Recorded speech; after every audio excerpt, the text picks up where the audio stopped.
Promotional support for the Creative Nonfiction Podcast is provided by Hippocampus Magazine.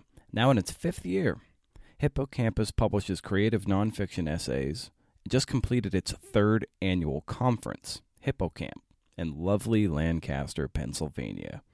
Be sure to check out the website hippocampusmagazine.com for submission guidelines, but also to read the wonderful work being done there.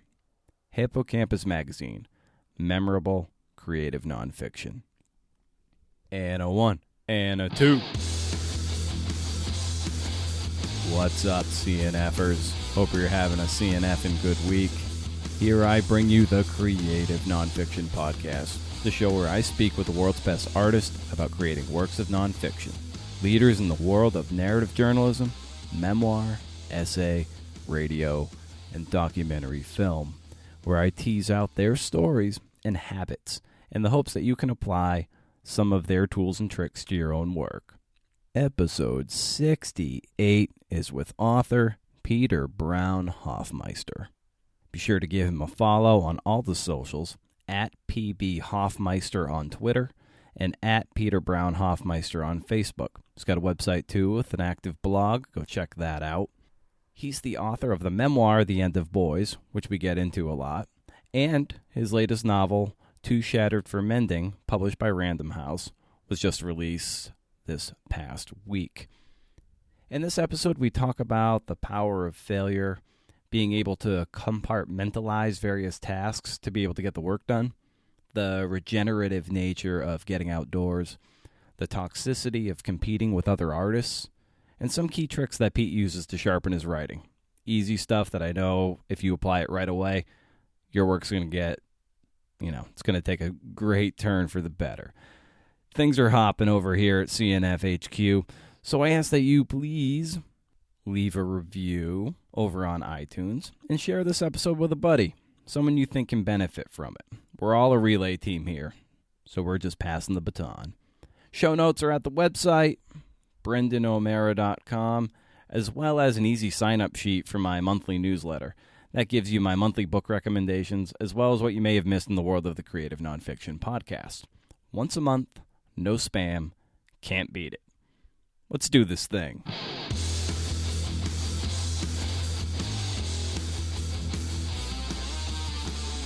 Writing. What was your goal in your vision as you picked up the pen and wanted to sort of take this on as an artistic sort of journey and artistic just a way to express yourself? Well, when I started writing, honestly, I was journaling as a kid, so that's kind of where I started. But then in high school, I was a pretty troubled teen and getting expelled multiple times and arrested and all that. And I wrote these really dark, horribly written short stories, like awful. And I kind of had the early writer's delusions of grandeur and thinking that I was going to be a great writer and well-known or famous or something like that. But after you're in it for a while and you actually become better, you realize how bad you are.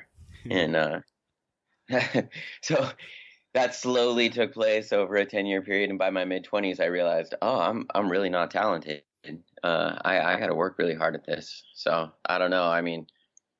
That phrase, it was that coming to Jesus moment in my mid-20s when I realized I'd written a terrible novel. And my friend Jose said, you gotta like burn this book and actually write your true story, your memoir. So that's when I started to actually write for real, when I started to write my real stories. Huh. How did you not get discouraged by the early, sort of self-imposed ineptitude? Like, you looked at that and you're like, ugh. Some people would be like, you know what, maybe I'm not cut out for this, but you saw that as a challenge and kept going. So how did you work your way through that? Honestly, I'd had a lot of failure in my life to overcome. So I kind of channeled those former failure experiences and just accepted that everything you try to become good at, you're going to fail at a lot.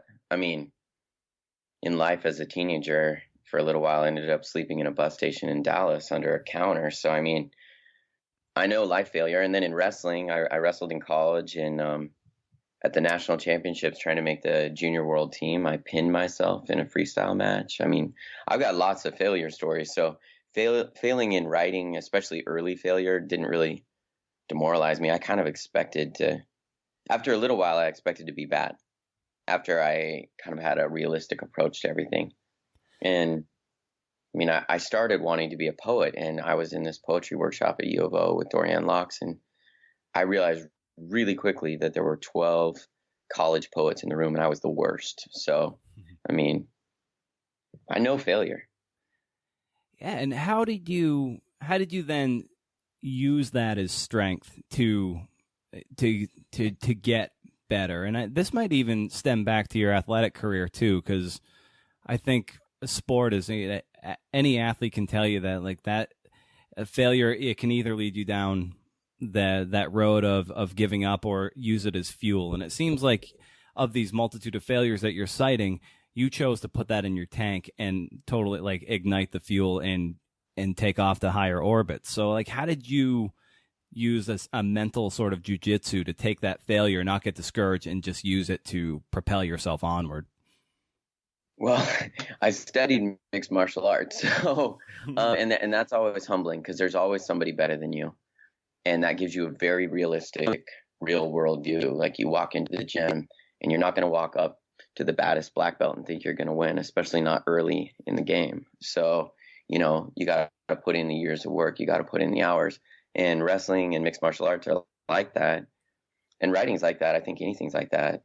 I'm an optimist, and I identify with hip hop and that whole, chip on your shoulder, work hard, come from nothing, make it for yourself, do it for your own reasons, be self-motivated, and come out of the game, a little better than you were before. And wrestling was like that. It's like, I mean, you were a college athlete, you were a baseball player.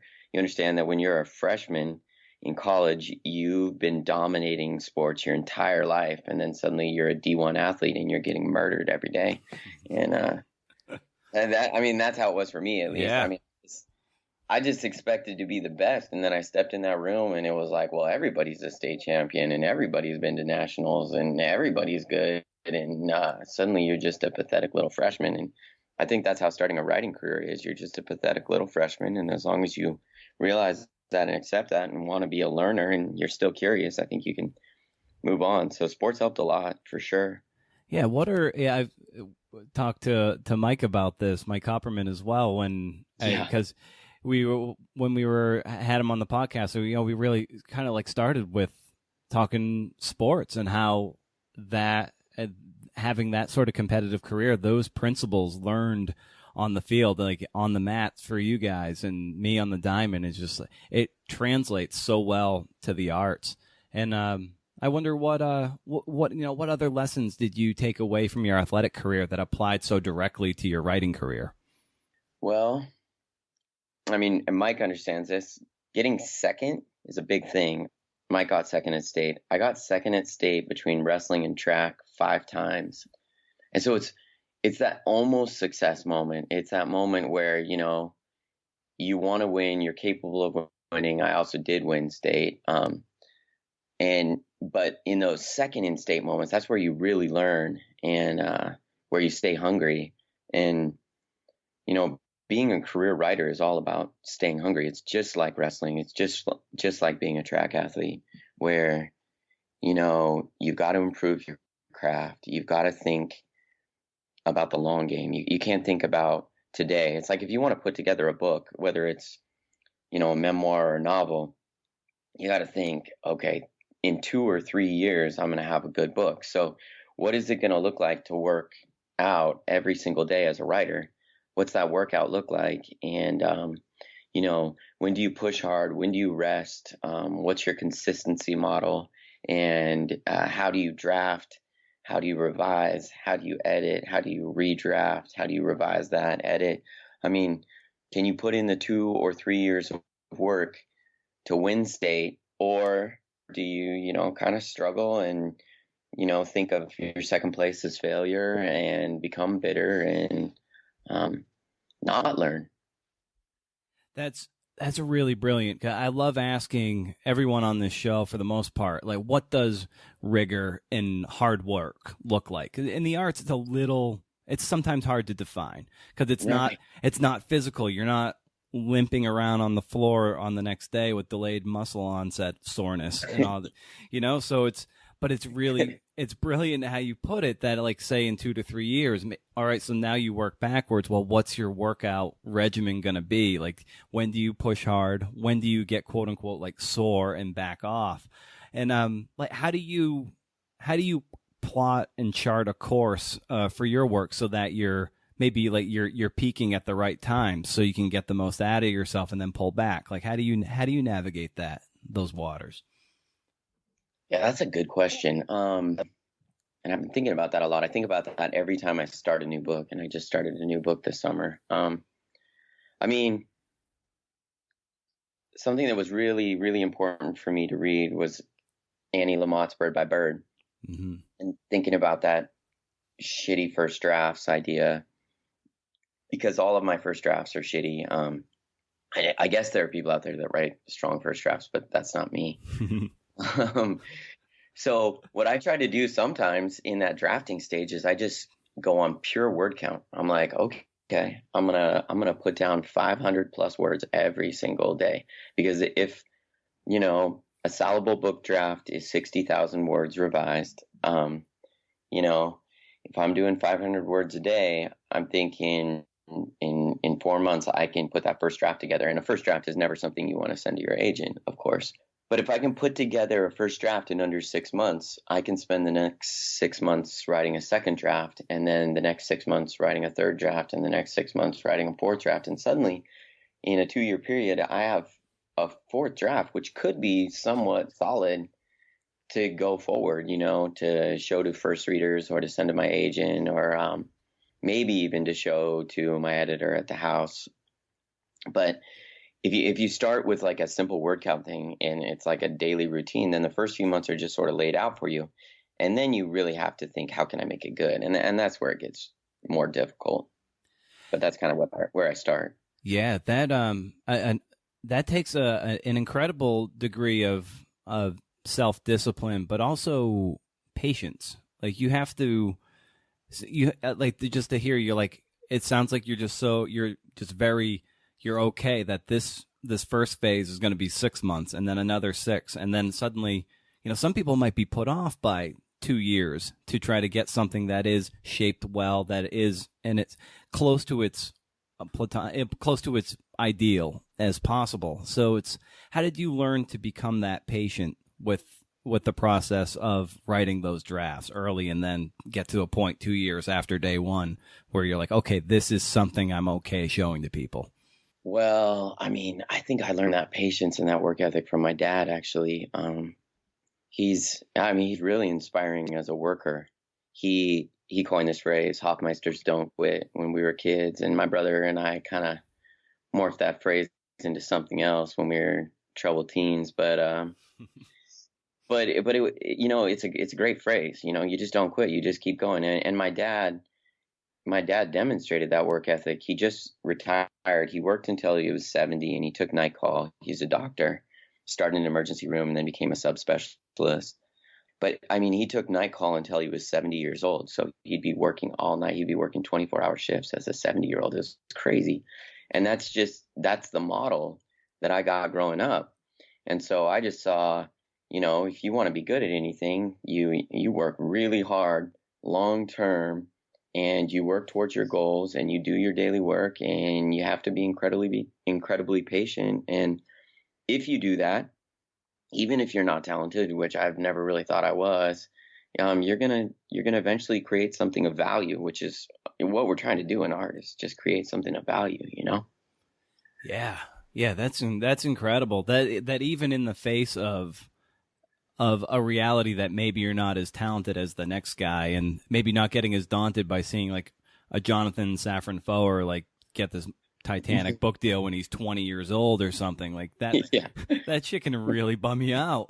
Yeah. I know, and I don't even love his novels. No,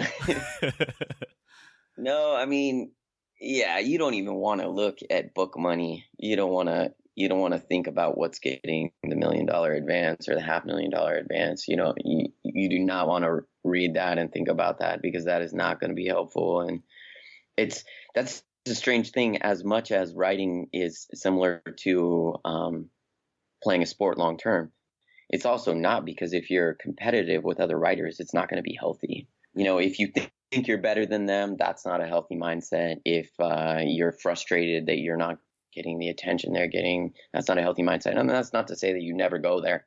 You never think like, oh man, if I had, and somebody promoting me like that person is promoting that other author, then an editor at a house or something, then my book would be doing so much better. But you never know. I mean, sometimes things sell and sometimes things don't sell, and you really can't control that, and that doesn't mean much. And some people are making a lot of money and they're not even good writers, and some people are making a lot of money and they're using ghostwriters. So that's not important. Yeah, I've taken the mantra of late, because I've suffered just from my own personal defects, from thinking like comparing myself to others and not running my own race and feeling jealous about this person. Yeah. And then as I'm getting older and then seeing people, 5 and 10 years younger than I am, like hitting marks on the track that, like, man, I've been doing this for 15 years and I'm not even close to that. And they're 10 years younger than I am. And it can really start to mess with you. So like in the face of that, I'm just like, if you're starting to feel jealous, like make something. If you're starting to feel angry, just make something, like redirect the energy, like record another podcast, interview someone cool, talk shop, like redirect that negativity into something great. I wonder, like, how did you, like, if you've ever felt those twinges of jealousy and anger and that kind of stuff, like, how do you run your own race and stay on your tracks and do your thing? I like that. First of all, if you get frustrated, make something. I'm going to steal that. So thank you. Yeah, I mean, sometimes you get jealous, I had a book last year that was getting starred reviews and ended up being on year-end lists and things like that. And it didn't sell all that well. And I was sent to one thing by the company, and then my friend who was sent to 25 big conferences and events, his book sold really well. And so you start to think like, well, I mean, if they want this book to sell, they'll just send me more places and have me meet more people and sign more art copies and all that kind of stuff. And they'll commit, and that's why it's selling. But you really don't know. And so if you start to get into that mentality, one, you can get bitter. But two, it's also a logical fallacy. I mean, maybe I do get sent 25 places and flown all over and meet all these people, but the people I meet don't like my work, So it's just really good to stay out of that competitive or jealous mindset. But I mean, I think everybody slips into it. I think at any level, somebody's got to slip into it. I mean, maybe J.K. Rowling doesn't, but everybody else probably does a little bit. Yeah. And so as you in your early 20s, you write this, this what you deem a horrible novel, and then it starts to it was. Yeah, it was terrible. Then you pivot to start writing closer to the heart, closer to your personal story, and that's when things start to sort of galvanize for you. And so what was that experience like as you turned your eye more inward to what ended up becoming The End of Boys? So what was that process like as you were working through that? Well, that book's all about me and my brother. I mean, my parents are in a little bit, and all the places I went, the schools and couch surfing and being homeless for a short period, all that kind of stuff is in there. But it started with me and my brother, and even the inspiration started with my brother. My freshman year in college, there's a knock on my door, and I open it up, and it's my brother, and he has a stolen computer in his hands, and he hands it to me, and he's like, "Man, you got to write some of our stories, And I was like, all right. And I tried, but I couldn't when I was 18, I wasn't ready. And then I did in, let's see here, 23, 24, 25, I wrote that novel.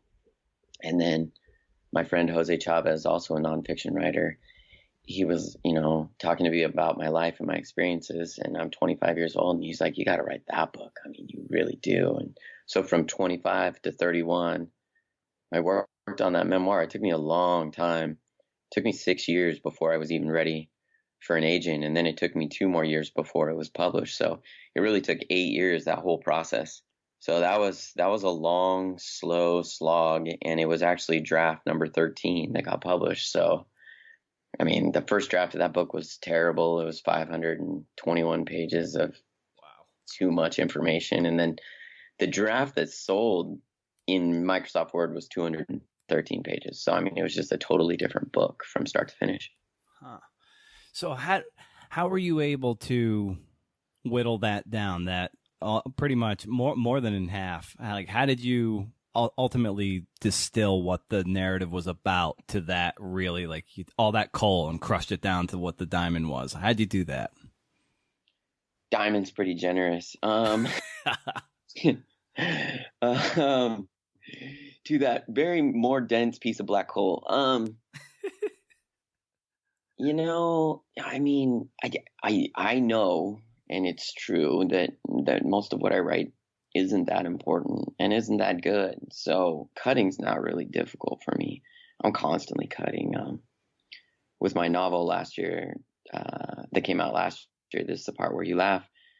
Even from the draft that sold to the draft that printed, I cut 100 more pages just working with my editor saying, this isn't important, this isn't important, this isn't important. But with the Indie Boys, the memoir, the first book, I just, I had all this stuff in there from childhood backstory that can kind of get you bogged down as a writer and as a reader, where it's just too much backstory. And that's kind of where I fall apart in draft stage anyway. I start going into, 300 pages of backstory, and then my editors, and I've worked with a lot of different editors, are always saying, I don't know about this. you might want to cut your backstory a little bit, maybe do backstory 1/5 of the book or 1/4 of the book or 1/8 of the book or whatever the editor says, or every 3 or 4 chapters, maybe put in something that's backstory. But I always want to tell backstory. Yeah. A way that I fall into the same thing, because I have more of a newspaper journalism type background. And so, like, the backstory is something that is always something that sometimes is really heavily hinged on. I've always felt. Did you ever watch the show Lost when it was on TV? Or yeah, that's Netflix? A great show, actually. Yeah, and the way that they did the flashbacks to backstory, to me, was like, oh, that's how you do it, because right. it was only the only critical part of the backstory. It only made sense if it connected to the present. And so I've always kind of kept that in my mind. If I want to tell a back personal history, well, it has to have the resonance to the future. So that's always something I've used just as a compass in the back of my head, like when I get into that backstory sort of a trap, if you will. And with backstory, I always think tell a really, really good story. If you're going to tell backstory, it does have to be relevant to the present. It has to be thematically linked, so you're doing that circular arc. But also it has to be a really entertaining short story. So I'm not going to go back and tell something that doesn't matter and that isn't entertaining. But if I've got something that does matter thematically, that does link thematically, and is a really good story, then I'll keep that backstory. I had a poetry professor in college, actually, who kind of changed my life. He would take me out and we'd play pool and talk about poetry on Friday nights. He was great, Chin. And he always said, it doesn't matter if you write fiction or nonfiction, just tell a fucking good story, And I always think about that. I always think, okay, what's a good story, Yeah. And what was that, like, how important was that? I always like to talk about, like, influential mentors and stuff. So what was that like for you to have someone like that take you under his wing, and just to kind of give you that one sentence shot like that is like, so what valuable advice, and then the time spent with you. So what was that relationship like, and how important was that for you? I mean, it actually changed my life. I was a freshman in college, and I only got into the University of Oregon because of wrestling, because I'd been expelled from 3 high schools and arrested a couple times and all that. So I really had no track record that would allow me to go to the University of Oregon. But the wrestling coach talked to the admissions office, and the day I turned my application in, and the admissions office called me the next day and told me I was accepted, so I could go start working out with the team. And so I'm really there to wrestle.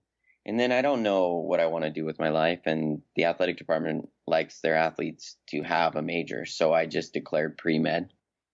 And because my dad was a doctor, even though, it wasn't right for me. And so then I'm in chemistry classes and just hating it. And then I take this poetry class and I love my professor and I love the poems. And, more than anybody in the class, I'm the most into this class. And maybe because of that, he picked me out, or maybe because of our backgrounds. Because when he was a teenager, he was a gang member in Washington, D.C., and he was in a Korean gang. We just talk about stories about failure and violence and all kinds of stuff from our teenage years. And then we started hanging out on the weekends, and then pretty much every weekend we were hanging out. We'd play pool, and the loser would have to write really sappy love poems and turn them into each other, and he hated them. But he'd always beat me, so I'd write all the love poems. No, he was just a funny guy, and he just kind of expanded my worldview. And then I quickly dropped chemistry and pre-med and started taking as many creative writing classes as I could. And then there wasn't creative writing as a major, so I started taking English classes, and then I applied for the English honors program and just kind of went from there. How did you settle on the structure for The End of Boys, which kind of seesaws between these italicized sort of flashbacks to memories and then has this other forward-moving thread? Like, how did you work through that? Oh, that's a good question, too. Well, I don't write in chronological order ever. And so I'm always thinking about theme, what's going on, what's really going on. And so I wrote all these thematically linked stories, more recent and then further in the past, and more recent and further in the past, and trying to write everything in present tense so that I could access the emotions in that moment. And I was fortunate because I had journal entries and I had, all these notes and events and things that I'd written down, and my brother had written a journal. And so I didn't have to rely just on memory, and that was really nice with the memoir. But I was always thinking linking theme. And so I let myself jump. Anytime one story made me think of a different story, I just went straight to that story. And I think that's why the structure is pretty weird in that book, where, a chapter will begin in this one time period, maybe when I'm 16, and then suddenly it'll jump to when I'm 9 years old, and then it'll jump right back to that same scene when I'm 16.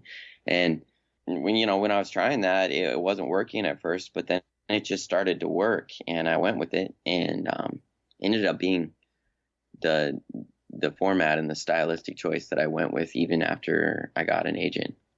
What was the experience like writing it, like dredging up all the personal stuff, the expulsions, the violence, the drugs, and digging up all the reporterly stuff that, you went back and like got the documents and you actually put it on your website and your blog to actually prove to people like this shit actually happened and here's the proof. Like, what was it like for you working through that? Because it's deeply personal stuff, and it happened fairly close to you in your personal timeline from when you started writing it to when it was had actually happened. So, what was that experience like for you? It was like therapy, honestly. Writing a memoir is like working through stuff with the counselor. It just happens to be, you and your book draft. First draft was tough. Like I said, my brother wanted me to do it at 18 and I couldn't. I wasn't emotionally ready. Yeah. I really worked on that book starting at 25, and some of the scenes were pretty horrible.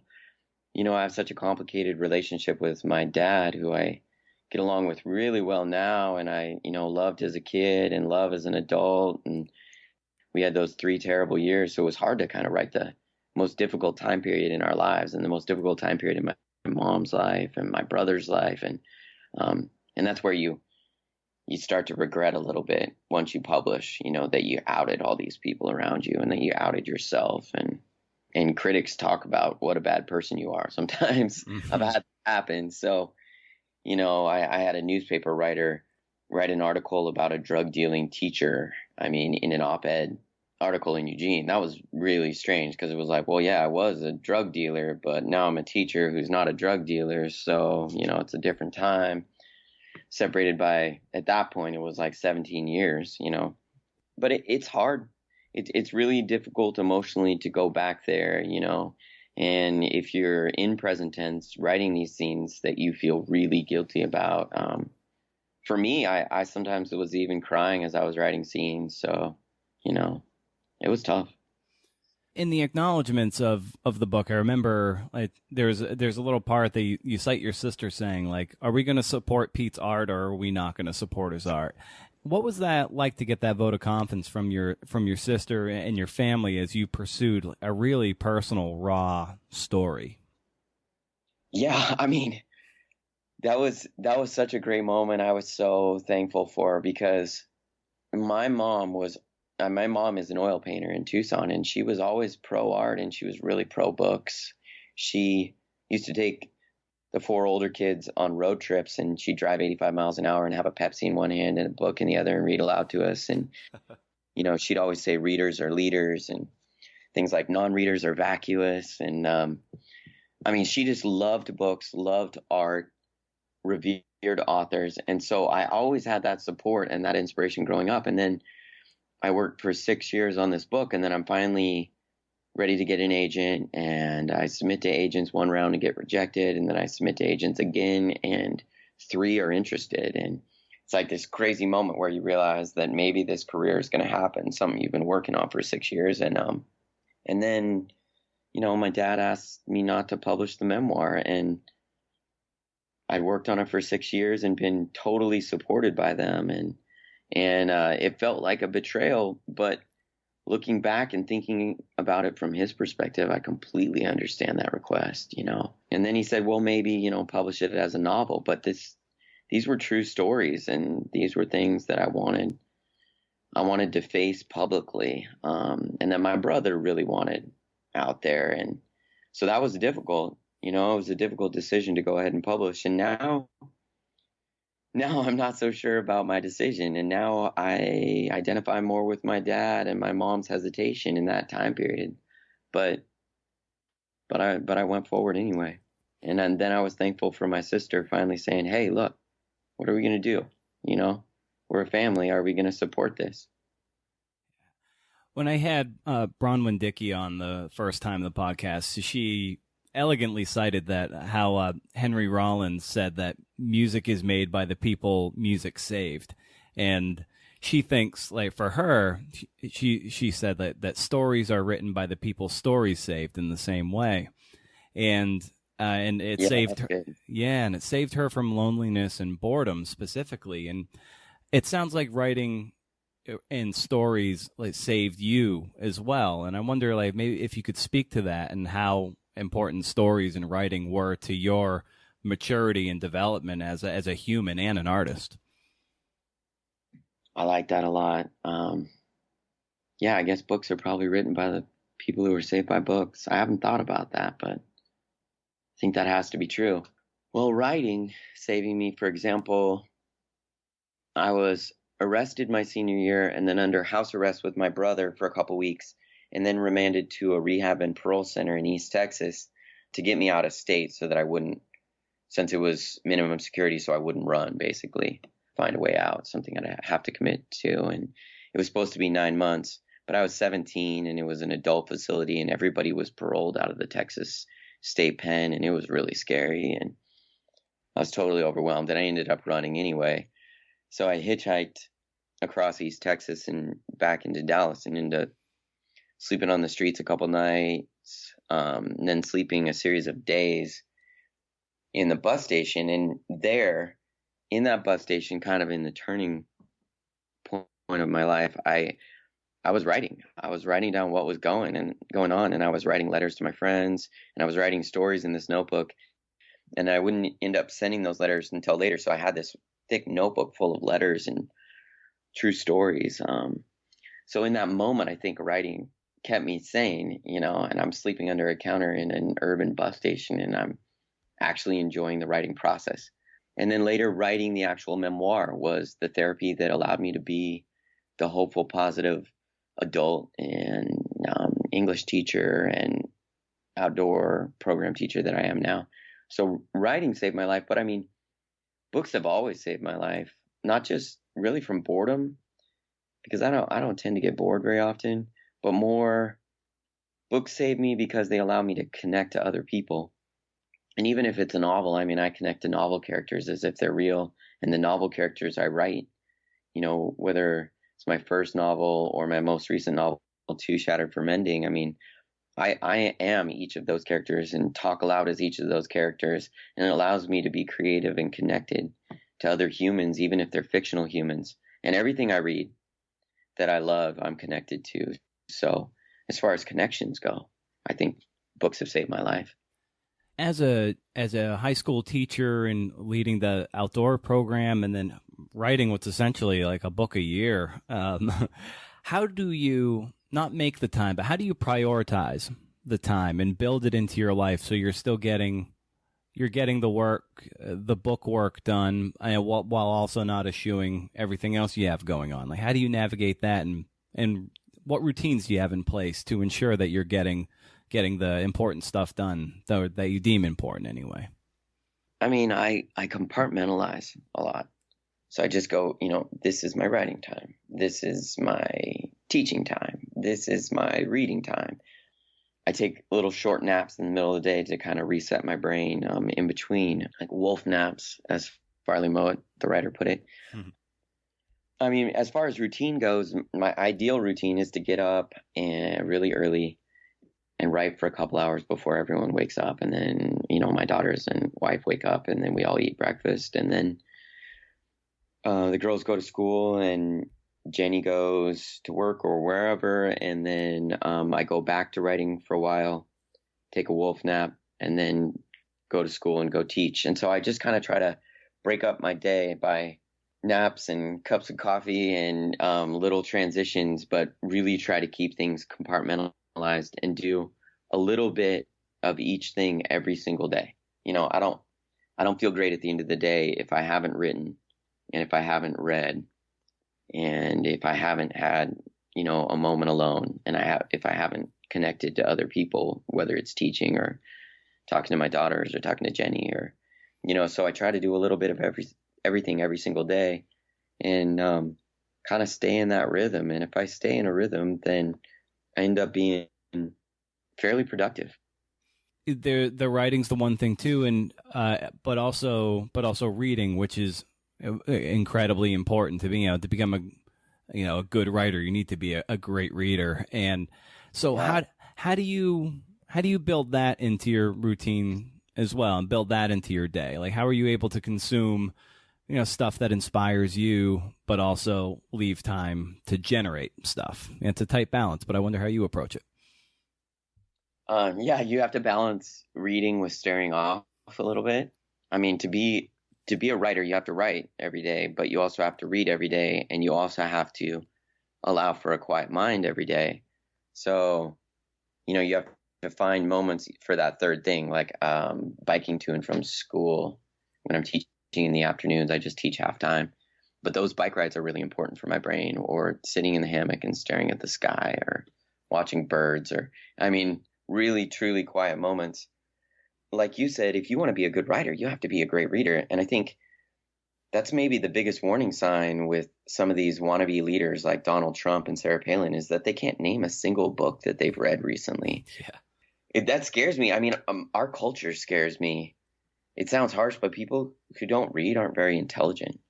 We're kind of in this watching culture, but watching is passive. That's the passive brain. And reading is the active brain. And if you talk to a neuroscientist or read neuroscience, you know that those things are true. And we have so many adults in our country who maybe even tell their kids to read and want their kids to read in school, but they don't read a single book in an entire year.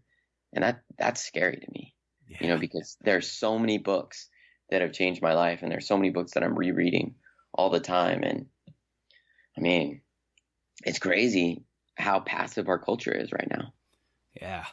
And in the end of Boys, and also Let Them Be Eaten by Bears, and the program you lead at South Eugene, It's you know that the outdoors are like really important to you, and how regenerative and important is like getting out there and unplugging, and how important is it for you, and then maybe just the people that you help like coach along at large. My brain is best when I'm in the natural world. Like, the other day I was just sitting next to the river and I had my feet in the water, and a garter snake crawled down the tree next to me. And I was just like, wow. I mean, I'm sometimes just astounded by so many little things in the natural world, and getting away from my computer and even my book draft and just being in my favorite outdoor spaces is really important for my brain and really important for me as a human.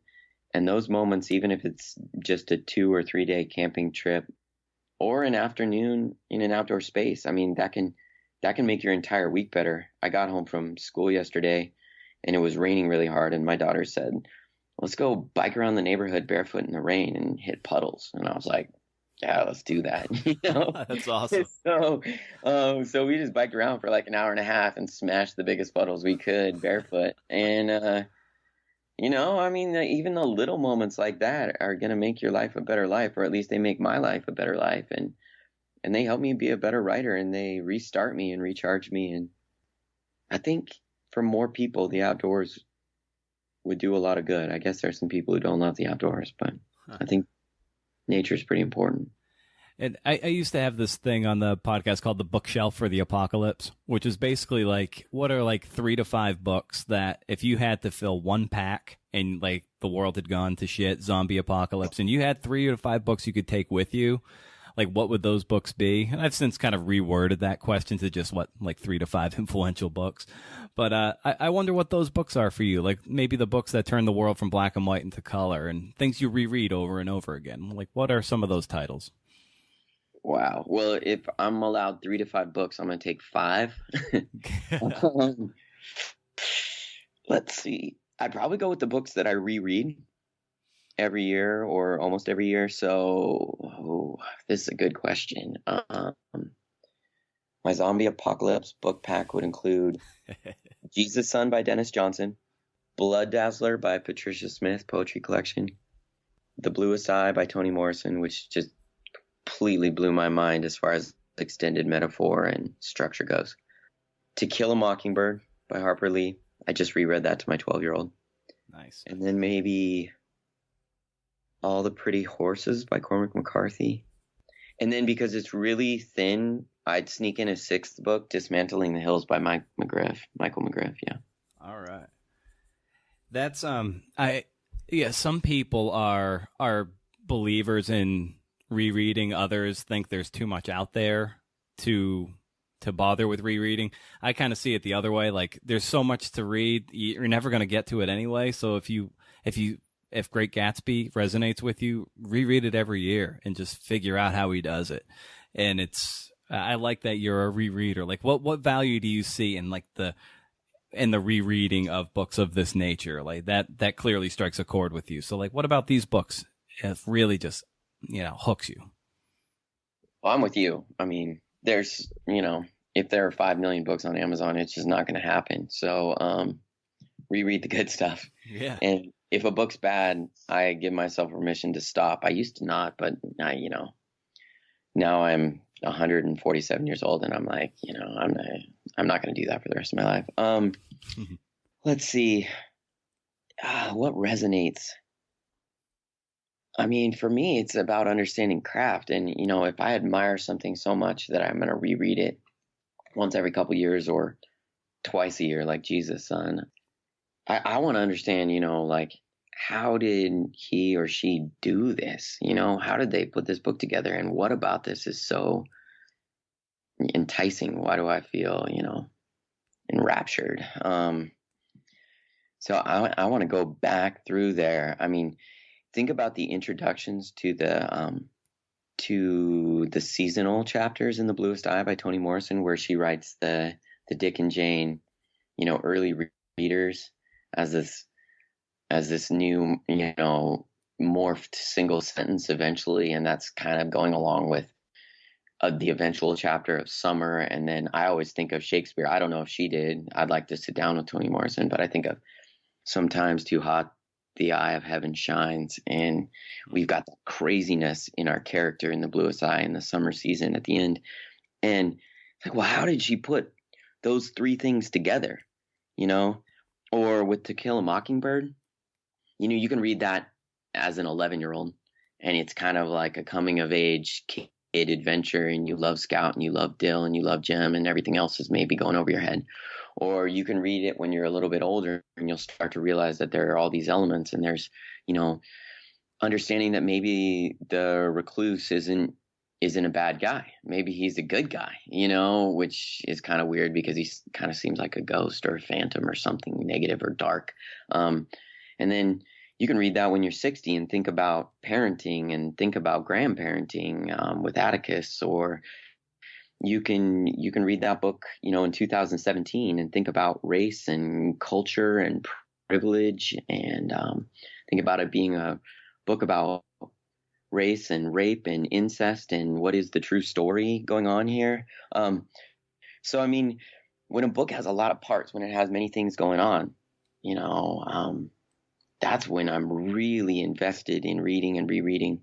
Like with Patricia Smith's Blood Dazzler, that poetry collection about Hurricane Katrina, she's writing in all those different people's voices, even a dog's voice over and over. I'm just thinking, how did they do this? Like, I want to be better. I want to learn. So what other artistic media do you like to consume that helps inform your writing? Sort of still accesses the creative brain, but maybe not the writer brain. Yeah. Okay. So, I mean, like as a writer, I'm thinking I read a lot of fiction and poetry to make my fiction and nonfiction better, but not the written word. I definitely have to say that my number one is music. I've always loved Bob Dylan and Johnny Cash, and, you know, and those are kind of gifts from my father. But for me, it's hip hop. It's like Black Star and Biggie and Tribe, Ghostface, the old stuff, Mad Villains beats. But I even like some pop hip hop. I love Jay-Z. That chip on your shoulder, like, I'm never going to be good enough. This is what I came from. This is where I want to go, you know. Lately, Kendrick. Yeah, music's huge. Yeah. Do you watch what you would probably say music's number one? Do you listen? Are there any particular like documentary films or feature films that you're like, oh, that's cool? Like, how can I render those that visually on the page when I get back to writing my novels? That's a good question because people always say I'm a little bit of a hater as far as movies go, but really it's just because, you know, the popular movies are so terrible.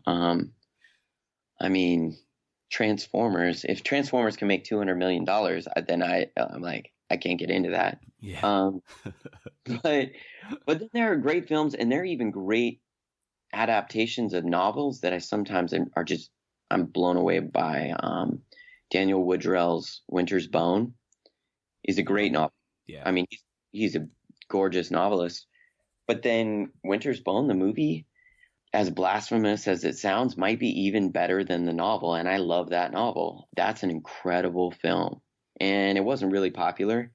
And for that reason, you can watch it free on Netflix. But no, I mean, that's a great film. And I sometimes think about that film when I'm writing. Like, how do you evoke like that film evokes, you know, because I'm always trying to call forth emotions. As far as documentaries go, I mean, so many, but like I love 180 Degrees South. I love that kind of adventurous spirit. You know, I'm going to get on a boat and I'm going to just go. And then I end up on Rapa Nui and I'm surfing with a random local. And then suddenly I'm in Patagonia and I'm trying to climb a mountain that I saw a picture of years ago. I mean, that's a cool film.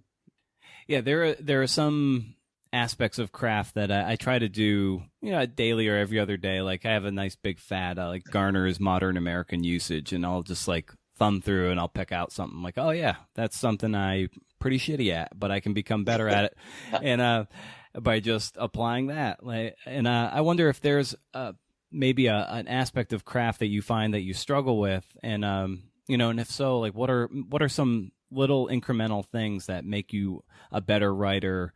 You know, a better writer you're on Monday, and by Friday you're a little bit better than you were on Monday. That's a good question too. The biggest little thing, the thing that changed my writing forever, and it's such a small thing, is cutting almost every single adverb and every single adverbial phrase. So just don't modify verbs ever. When I heard that, I was like, wow, I never really thought about that, because adjectives can be lyrical, and modifying nouns can create, this kind of rhythm and music in your writing. But adverbs and adverbial phrases are just basically not trusting your reader. You're saying my reader's not smart enough to picture how I'm running, so I'm going to modify running so that she can picture it. And that's pretty insulting. But it also slows down the phrasing, and it just sounds terrible. So, I mean, that's the biggest little thing for me, is like cut adverbs, cut adverbial phrases. And with my first novel, Graphic to Valley, my craft goal in that book was to not use a single adverb for an entire novel. And, that was tough to do. But I was like, I got to do that, and I got to see if it works. When you're getting ready to embark on another book or essay or something, what sort of internal checklist are you using when you're like, all right, this is going to strike me better as a fictional tale versus maybe something that could be rendered as a true story? Like what kind of, where do you sit on that spectrum, or what do you gravitate towards? As you just have this new novel out, so what pushes you towards fiction and what pushes you towards nonfiction when you're ready to write? I mean, it's easier with fiction because I just steal true moments and insert those all throughout my novels. I mean, there's so much nonfiction in my novels. With a memoir, you have to do your best to tell the truth, and so you can't fictionalize. You can't, exaggerate for effect. Yeah, or I think you really shouldn't, because you've got to try to be true, and it's your truth, so it might not be the same truth somebody else, like a different witness would witness it differently, maybe see a different story, or see something that's more important in the story, or maybe hear slightly different dialogue. And with dialogue, you're representing the emotions of the conversation sometimes more than the actual words, because you can't accurately, perfectly remember what's going on in a conversation when you're 11, but you can remember how you feel, and how those characters speak if you're writing characters that are true in your life. So you're doing your best to tell the truth. But with novels, the nice thing is you can create this fictional conflict, and you can create a series of fictional characters, but half those characters could be amalgams of real people that and a lot of the dialogue in my novels, if not most of the dialogue in my novels, are things that I've heard people say in real life. And then I'll even sometimes just throw in an entirely real scene, exactly how it happened, and it's in a novel. That's kind of nice freedom right there. So I don't really worry about fiction and nonfiction when I'm novel writing. I just write the best story I can write and put together everything I can put together. And with Too Shattered for Mending, my newest novel, it's set in a town in Pierce, Idaho, that's a real town that I've been to many times, that I've spent a lot of time in, that I've talked to people. And I stole so many things, particularly dialogue and little observational moments, things that actually happened in that town, or I overheard people say in that town. How do you deal with the ugly middles of a draft when you're how do you push through and endure through that part when you're too far away from home to turn around, so you just need to keep going? That's a pretty relevant question right now, since I'm 31,000 words into a novel draft right now.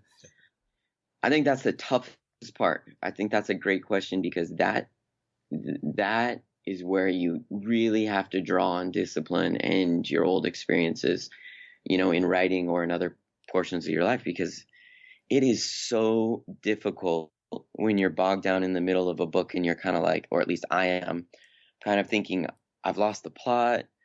I don't know what I'm doing. All this doubt creeps in, and you're thinking, this is going to be one of my failed novels. And I don't even know. I'm writing a backstory here, and I don't know how I'm going to get back to the main story. And maybe this should all be in one time period and over just a couple months, and it would be a better book. And no, I mean, you have got to really push through and be disciplined. And that's where I would say you got to go on word count.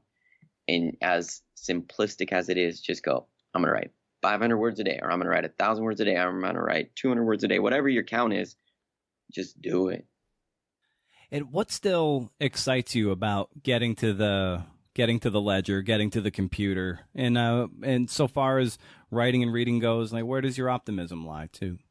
I mean, I love stories, and I want to hear good stories. I want to read good stories. I want to tell good stories. When I hang out with people, I love to say, let's trade awkward middle school moments, and like, or I carpooled with another parent up to a high school soccer game in Portland recently, and we just told fail stories for 2 hours up, and then it was so great. We kept telling them for 2 hours down. So I mean, I want to be involved in good stories, and being a writer is just choosing to be involved in good stories as a career. And so I'm excited about that every single day. And as long as I'm reading good material, reading good poems and nonfiction and fiction, and as long as I'm, imbibing good stuff, then I'm going to keep probably creating my best work. And as long as I'm creating my best work, I'm always excited to do more of it, And so we've come to the end. Thanks again to Hippocampus Magazine for promotional support for this week's episode. That's hippocampusmagazine.com to check out some memorable creative nonfiction. And also thanks to Pete Hoffmeister for his time and insights. Great stuff. If you got some value out of this episode, I ask that you share it on all your social channels and maybe take 1 minute and leave a review on iTunes. I've been doing this a lot, even for podcasts that quote-unquote don't need the reviews. It only takes a minute, but it means more than you can imagine. That's it, friends. Let's do it again in a few days. Cool? Cool. See ya.